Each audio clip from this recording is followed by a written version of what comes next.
Bandiraɓe sehelaɓe musidɓe fulɓe renduɓe tedduɓe on calminama on jurama on jarama kadi on jettama no fewi on bismama e hayangoji men. Hande ko talata hawra e balɗe nogas e go'o e lewru morso hitande ujunnaji ɗiɗi e nogas e jeego jurnoɗen jaydeji ɗi gam mbawen humpito ko ɗi dawi ɗi bindi e ɗereji ɗi e ndeɗo ñalande. Jaydeji kewɗi de ɗi bindi hande ko hoorejo lesdi Sénégal de holliti noko kam tigui homo nanguirana omo ganduɗa kam woni Macky Sall poɗetirteɗo jappere gomu gendiji tawa non homo foɗetira e ɓiɓɓe lesɗele goɗɗe hande wayino ko Sénégal e ɗemgal omo ganduɗa kam woni Bassirou Diomaye Diakhar Faye de darorani omo ganduɗa kam woni Macky Sall gam wawa heyno nden ɗon jappere ha taki jayde le parlement windi ko secrétariat général de l'organisation des nations unies Diomaye vote Macky Sall hino wayno tigui tigui de e omo ganduɗa kam heyni hande jagorgal jokkodiral Afrique et Sénégal e sinon e lesɗele woni Cheikh Niang ministre de l'intégration africaine des affaires étrangères et des Sénégalais de l'extérieur wiide kam omo ganduɗa kam woni Bassirou Diomaye Diakhar Faye de holliti hande noko jaaɓi jagguiran Macky Sall gam wawa folɓe ɓe foɗodirta janggo jaam ha wawa heyno on ɗon goomu gendiji aduna woni organisation des nations unies e wiide jayde le parlement. Non tigui jayde la tribune artiri hen no yaaji saabu windi ko soutien officiel du Sénégal à la candidature onusienne. Diomaye met tout le réseau diplomatique au service de Macky Sall hino wayno tigui tigui de hande Diomaye Faye hollori noko Sénégal jaaɓi jagguiran Macky Sall gam wawa heyno goomu gendiji aduna woni organisation des nations unies. Ɗum noon omo ganduɗa ka woni hoorejo lesdi Sénégal Bassirou Diomaye Diakhar Faye de dillini ɓe ganduɗa kamen goni tigui joɗiniɓe lesɗele ɗo e nder Sénégal woni ambassadeur aji e sinon woni ɓe ganduɗa kamen joɗini lesɗele mumen ɗo e nder Sénégal de kammen foof de Bassirou Diomaye Diakhar Faye jokkodire e mumen gam tigui yoɓe jagguiran omo ganduɗa ka woni Macky Sall ha janggo jaam wawa heyno goomu gendiji aduna. Non tigui jayde windiri ɗum le président de la République a décidé que le Sénégal va apporter son plein soutien à la candidature. Les forces vives de la nation invitées à soutenir cette candidature kam Diomaye Faye de noddi foof en yoɓe jagguiran Macky Sall ha wawa tigui tigui heyno on ɗon goomu a tengti e Afrique naɓe foof yoɓe jagguiran Macky Sall. Non tigui jayde la tribune addiri ɗum e ɗerewol mum adanol. Jayde Rewmi quotidien kam windi ko ONU soutien du Sénégal à la candidature de Macky, audience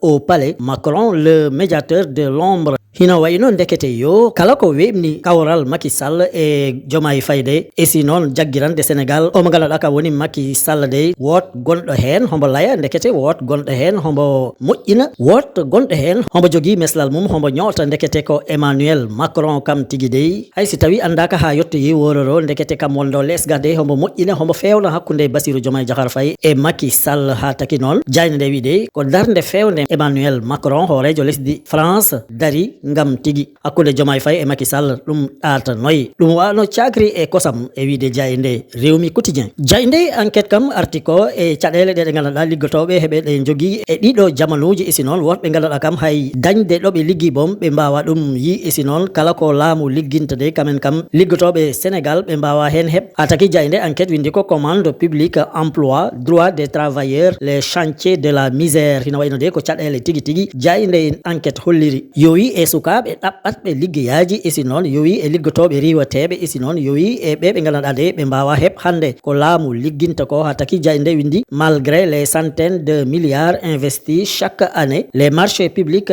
créent encore peu d'emplois durables et décents hino wayno de jayde enquête wi ko haysi tawi koppareje kewɗe woni milliard uji kewɗi nannete e nder ko liggortede ha joni liggotoɓe kam e si noon ɓe ganduɗa kamen tigui goni e nder guure liggorteɗe kamen kam ɓe jiyani hen ko e moyen ha tagui jayde enquête ɓisdi hen arrêt des chantiers licenciements abusifs et contrats précaires. Les syndicats dénoncent des milliers de pertes d'emploi hino wayno tigui tigui de wot galleji liggotonoɗi e si noon ɗi dartima sabo ɗi natti waw e si noon wotɓe ganduɗa de heɓe liggotono ɓe diwama e woɗɓe ɓe ganduɗa de heɓe liggine tawa danaka jobdi mumen ndi yaharani noon ha taki noon ɓe wonɓe goomu syndicat ji de ɓe luuki ɓe gulli ɓe mbi ɗum kam ɗum moƴƴani ɗum yahata e si noon yo laamu daro hen e wiide jayde enquête. Jayde informateur arti e ko tolnoto e temedde nayo rewɓe ɓe ganduɗa de heɓe jooɗi heɓe padayoɓe ñawde caggal de ɓe gosna ɓe jarna e si noon ɗum de koko foti ñawde e si noon ɓen ɓe ganduɗa heɓe jarnano de ɓe goni sukaɓe heɓe gosna de ɓe goni sukaɓe tawa noon koɓe rewɓe ɗum noon ɗum addani ɗumen caɗele mawɗe ha taki heɓe poti ñawde toon to galle cafrirɗo guinniraɗo Abbas Ndaw. Non tigui jayde informé windiri ɗum chirurgie réparatrice 400 femmes en attente d'une nouvelle vie victimes d'excision, elles attendent d'être opérées à Abbas Ndao ndekete hina wayno ben be ngala de be ngoni sukabe hebe ngosnanode kamen tigi dañi den don cadele tan debisdi hen 50 patientes opérées gratuitement entre le 17 et le 24 juillet dans le cadre d'une mission humanitaire ivoirienne hina wayno de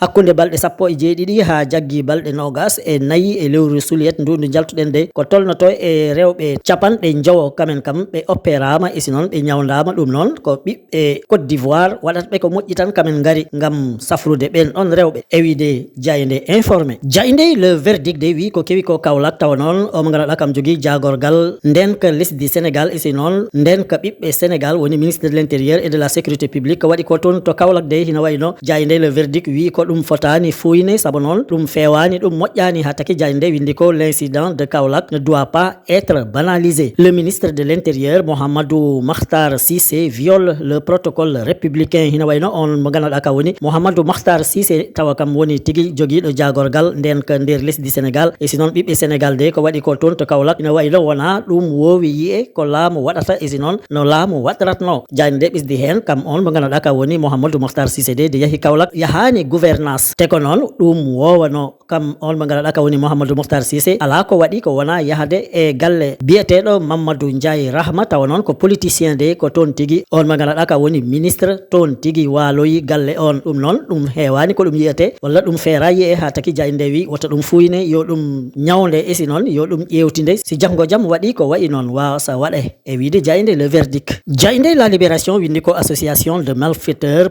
proxénétisme et traite de personnes hina waydo de wotbe ganada de ko fedde be mbadno taw non ko fedde ganada de konde yahata ko e konde wadata ko nde moƴƴani e sinon kala ko woni yeede neddo walla yeede nguru neddo de ko hen tigi den don fedde darino ha taki de be ngara kamen goni dadibe lesdi Sénégal taw hebe dari e ko taari e nder lesdi ndi de be pirti yidde on don gomude taw non keynino do mbo o ko merci wiete non tigi Jayinde winde dum la DNLT as le réseau de merci hino wayno o ngara ka woni merci de yotti ton to Kédougou de taw kam ko biddo Nigeria taw inde mum ko Chika Victory Ekunif taw non hombo buri lollir merci de kam tigi addarno do sukabe e nder Sénégal hombo be itta Nigeria taw non ko sukabe tokos be si ko addi dumen do e nder Sénégal non hanti nabat dumen hebe leloda e yimbe hebe njobe dum non ko yobe mbaw dum yob pasuji didi pasani dumen fa be ngari e nder Sénégal non tigi Jayinde winde dum arrêté à Kédougou la ressortissante nigériane Chika Victory Ekunif alias Merci était au centre d'un vaste réseau de convoyage de filles nigérianes contraintes ensuite